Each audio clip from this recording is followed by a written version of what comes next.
Yo, it's Lex Avellino, and I'm going to show you what I was able to produce with the latest 3D AI model, some of the major improvements over last generation, and some of the downsides. You'll also see some of my general workflow using AI assets in Blender.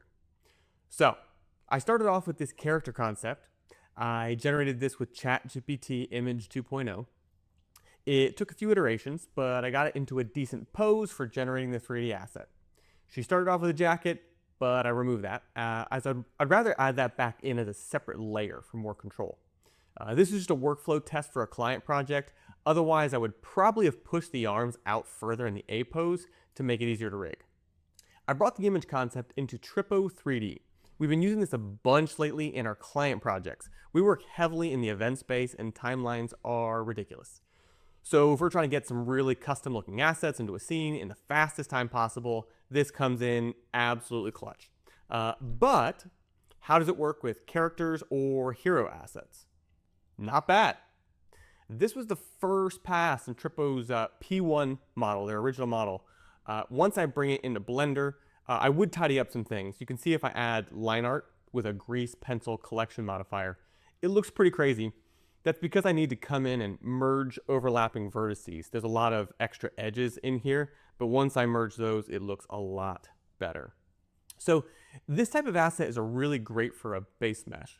Then depending on how you're using it, you can do some retopo and clean up the textures with some texture painting. But it was around this point when I was concepting this out that I realized there was a new model available to try, Tripo's P2 model. This is their next generation. So I went back for another pass, and wow, it's a pretty insane difference. If you look at the characters side by side, you can see that it really nailed a lot of the details.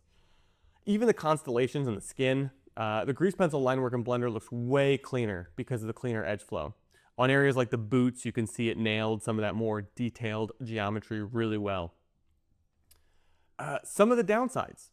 The P2 model dropped the star design on the shirt. Not a big deal. It's the kind of thing I'd want to paint or project on anyways with a clean graphic. Also, the UVs are definitely a bit of a mess on both models. This is the kind of thing I'm sure will continue to improve as these models develop. There is some extra work I do before bringing this into a production. Tripo has a handy auto rigging feature with some pre-baked animations if you're in a hurry for something basic. But if I was going to use this for a game or a longer production, I would probably generate a reference without the hair and model that in Blender by hand. I'd generate accessories or other pieces of clothing separately as well, so you can get control over each of those separately. Overall though, I'm pretty thrilled with how much has improved in just one generation. The P2 model with Tripo can now produce something that's incredibly useful.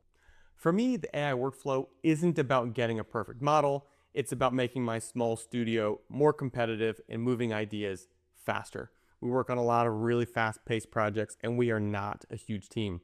So this type of tool allows us to be really competitive with larger teams, getting out more unique ideas faster for a lot of different workflows. Let me know what you think in the comments below. Are you using AI for 3D? Tell me what you think. Drop a like and subscribe if you want to see more of our studio workflows with Blender.